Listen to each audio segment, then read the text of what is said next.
मैं सेवक हूँ श्री रघुवर का, ना कोई झूठी माया है। आपकी सुध लेने को मैया प्रभु ने मुझे पठाया है। अरे किसने लिया मेरे नाम प्रभु का, कौन भक्त ये आया है। आपकी सुध लेने को मैया प्रभु ने मुझे पठाया है।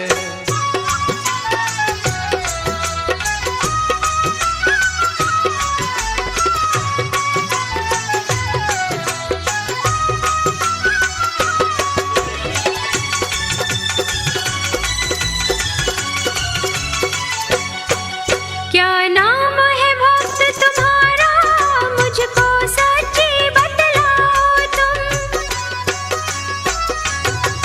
क्या नाम है भक्त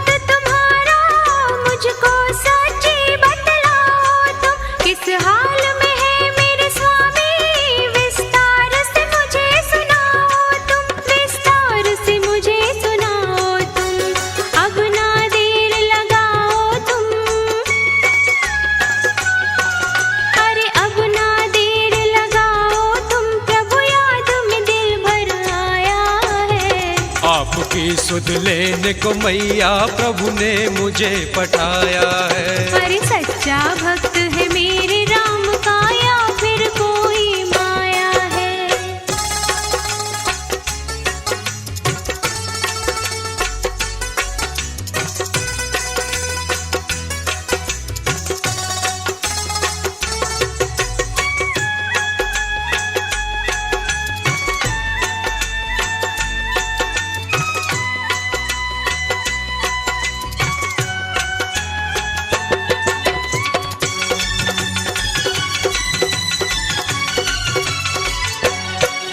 मैं लाल हूँ माँ अंजनी का, कहते हैं सब हनुमान मुझे। मैं लाल हूँ माँ अंजनी का, कहते हैं सब हनुमान मुझे।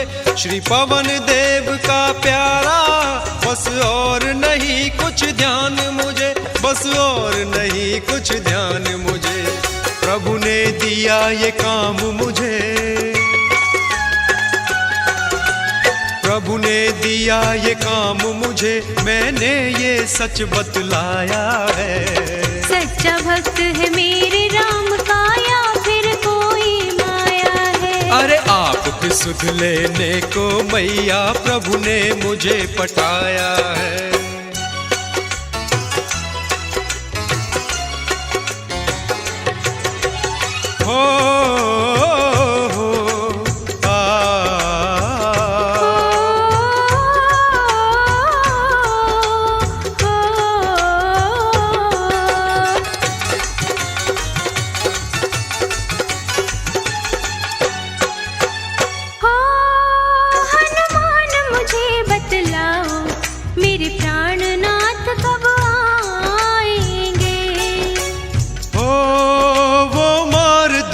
रावण को माता तुमको ले जाएंगे, वो मार दुष्ट रावण को माता तुमको ले जाएंगे। मेरे प्राणनाथ कब आएंगे? रावण का वंश मिटाएंगे,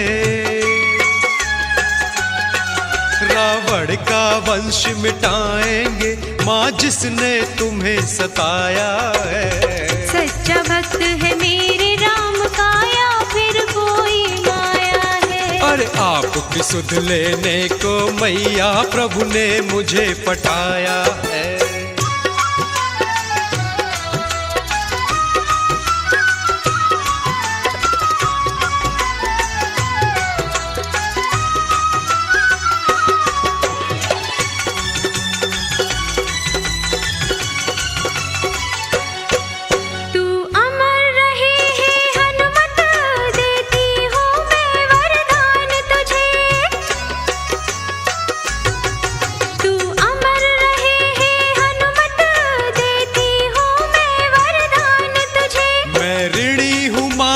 तेरा करुणा का दिया है दान मुझे, करुणा का दिया है दान मुझे। कहे रुकम सिंह धीरान मुझे,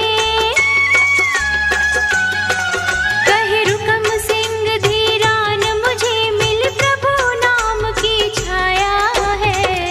आपकी सुध लेने को मैया प्रभु ने मुझे पठाया है। अरे किसने लिया मेरे नाम प्रभु का,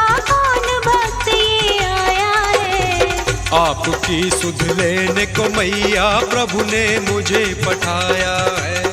सच्चा भक्त है मेरा